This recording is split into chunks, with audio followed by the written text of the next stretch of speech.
do wireless tethering like that is because it has to do the IP forwarding and routing.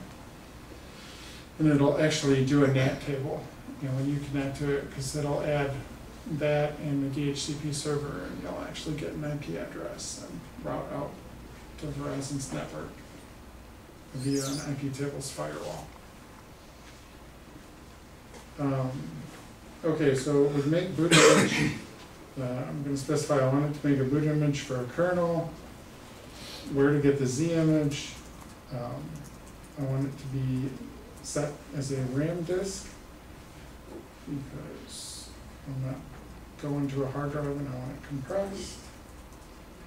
Telling it that the console on the Droid in particular is TTY-S2 and the settings for it, how much memory the device has, where /net is.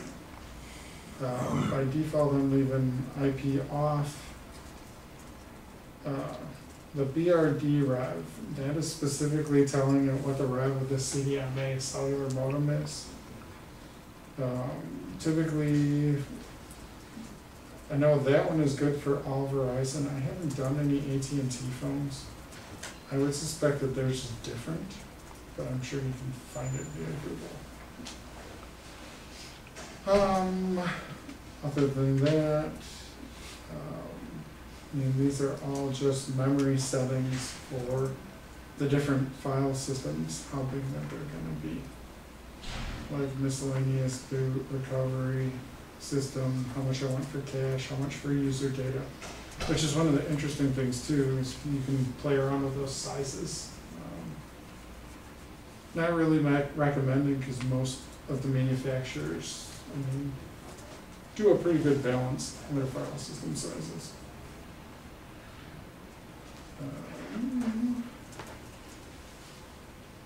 So then I'm just going to do that. Oops.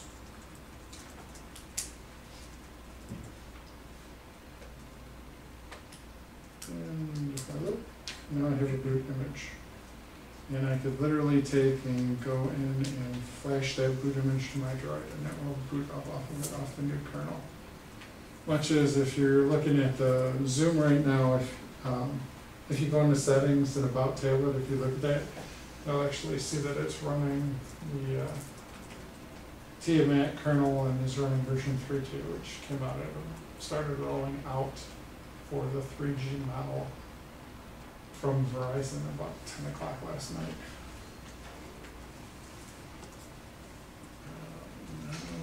I'm going to go and I'll show you guys some of the customization stuff. So Dan, so once you take the departure and go to a custom kernel, do you ever have any regrets because maybe the mainline official That's a great question. Kernel gets features that you don't have access to?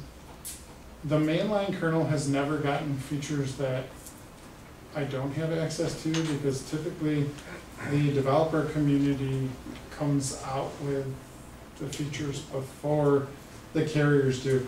A perfect example is on the Zoom. One of the big complaints with the Zoom was the SD card slot not working on it.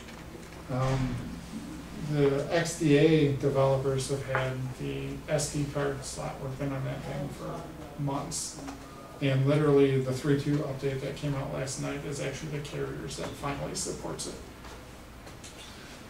There have been times when things have gotten introduced into the kernel that are unstable, or like for example, with the Zoom, it's eligible for a free upgrade on the radio to 4 LTE. So 4G network, as soon as that comes out, which was originally supposed to be in like May, and now it's in like September. When I do that, I'm actually going to completely put it back to stock before I send it to Motorola, just to keep things kosher and make it easier for them so that there aren't any problems. But anything that's out there, you can pretty much find the stock image for it as well. And you can reset them back to, the day they left the factory, basically. And it was really easy to do. Who publishes those stock images? Is it like the characters or? Usually it's the manufacturer that does, but if you can, I mean, typically anything out there, you'll either find it from the manufacturer, or you can Google it. Somebody else is going, you know, man, I was doing this and I messed up my phone. Does anybody have the stock image? Or I put something in.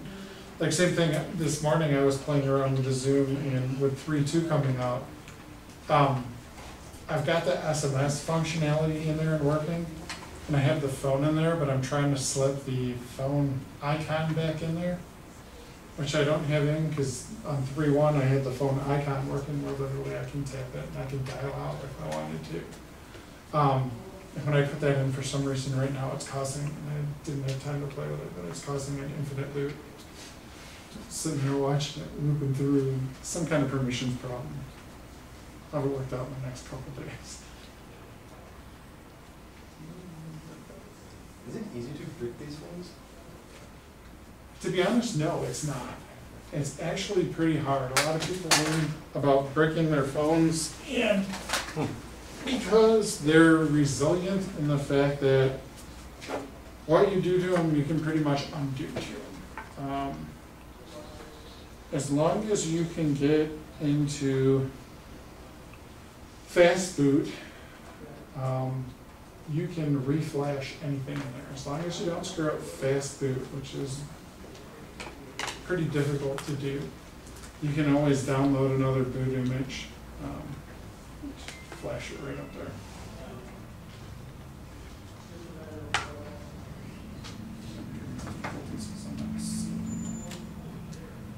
I imagine there's a way to take your current image and store it somewhere, or take a ghost image of your phone and store it so that if you play with it and jack it up real good and you want to go back to the way it was. Yes, in most of the boot, I'll put my Zoom in boot mode. I don't know, pass it around again, but I don't have an HDMI cable for it because they're ungodly expensive. You been on monoprice? Huh? You been on monoprice? Yeah. Now I'm starting to wonder if I bricked my laptop.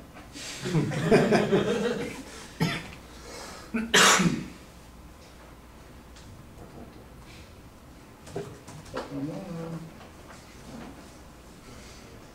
Battery up?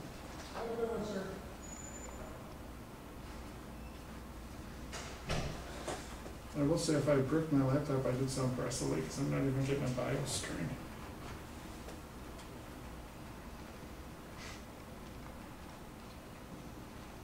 That's interesting. Was trying to boot off my Droid. I actually had that problem when I first rooted my phone. I had some problems, and basically for a while I thought my phone was bricked, and then my computer wouldn't boot, and I'm like, oh crap! I pull the USB cable out and it starts to boot.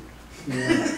I have a mouse that did that once too. It's weird. It's like random USB devices will occasionally cause especially with EFI, it's just like, well, I'm trying to boot off this keyboard.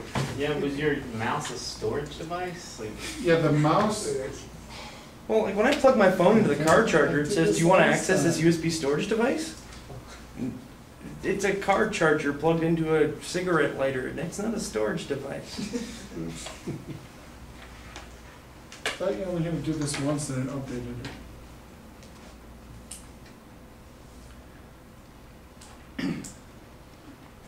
I'm not a big fan of Microsoft, so forgive me. Neither are we. Frequently, Yeah, frequently curse at them. I think that the whole Linux in the name kind of. I'll admit that I'm a wannabe convert. I'm a Windows desktop guy.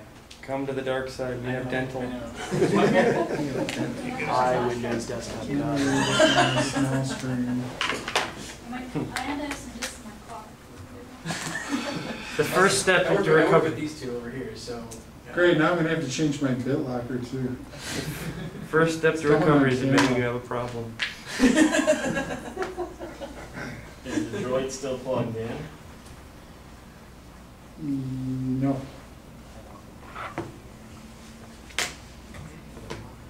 I wanna know why it's doing this again. It's kind of cool. Then undocumented Microsoft feature. You're just getting, like, boot into computers that have bad hard drives, or like, I can't. No worries. Find the right one. So, just a usability question with the Zoom. Do you find it better than or comparable to like a regular e-reader? What do you like? How would you compare the screen to like a Kindle or something? I like it just as much as I like it. And it does. What's the battery life when you're reading? I mean, really good. Okay. I mean, not as good as a Kindle, but No. that thing can do a heck of a lot more than a Kindle can. True. Do you have the option to turn off the backlight while you're reading or anything like that? Yeah, I mean, you can adjust the Okay. lighting on it.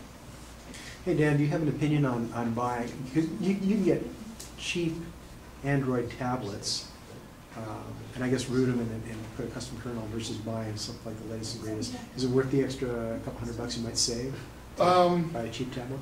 Well, for one, buying the cheap ones, it depends what you want to do with them. I brought my Zoom wanting, in particular, to get experience with Honeycomb. And the hardware on the cheap knockoff brands, they haven't written code and stuff in it that will work with Gingerbread yet, because Google has decided with Gingerbread not to open source the code. And they have done that because, and this came out in the last Google I/O, their roadmap right now is they want to take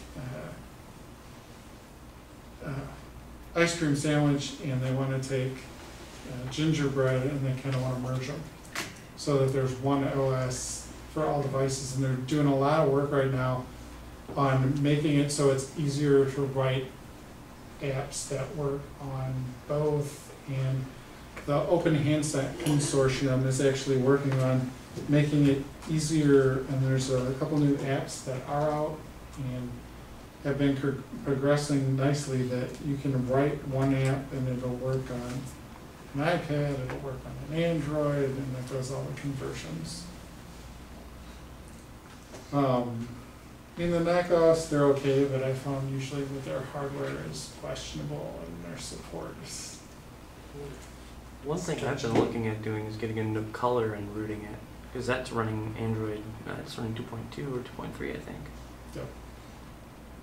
And that ties back again to that whole open source issue of why they don't have Gingerbread out for that. So did they ever come up with a good reason as to why they just didn't post the source up online or something? The reason that they came up with, and I think it's a pretty valid reason, is because they're trying to get a handle on the fragmentation that has been occurring. And they want to ring it back in, and that's why they're putting all this big focus on the next release that's coming after Gingerbread, which they have a code name for it, but for the life of me, I can't remember it right now. To tie everything back in, and they have openly stated that they fully intend on making that open source. And they've only held off on this release to try and get a handle on all the fragmentation that's out there. So my understanding is they released 3 sort of before they really wanted to for Motorola, and so, or Samsung, or who, I think it was Motorola. Yeah. And so that's basically why, like, normally they clean stuff up and sort of like get it ready to give to people, and they basically didn't do that. So they were like, all right, Motorola's got this, now let's figure it out for everybody else. They have to remove all the swear words from comments. Yeah. No, it makes it easier to read. So, I mean, there is some like cronyism going on there, but in some sense of it, it's really no different than what they've done before. They just haven't gotten it ready yet, basically. And they've done that with all the other ones too, is they've developed behind closed doors and then released when they felt good and ready to do it. So It's the whole cathedral versus the bazaar argument. They're kind of sticking in the cathedral. And there's no licensing violation because they're not releasing source? well, it's not GPL. What's I that? mean, the Android stuff's not GPL, and I mean, you know, the Linux stuff, as long as they don't release it, you know, out into the wild, they don't have to do anything. They can behind closed doors as long as they want. When it's back to that charging, I think boards, that makes it a little bit weird. Well, yeah, for the version numbers, it's supposed to be, it was gingerbread and pink and leather are gonna merge into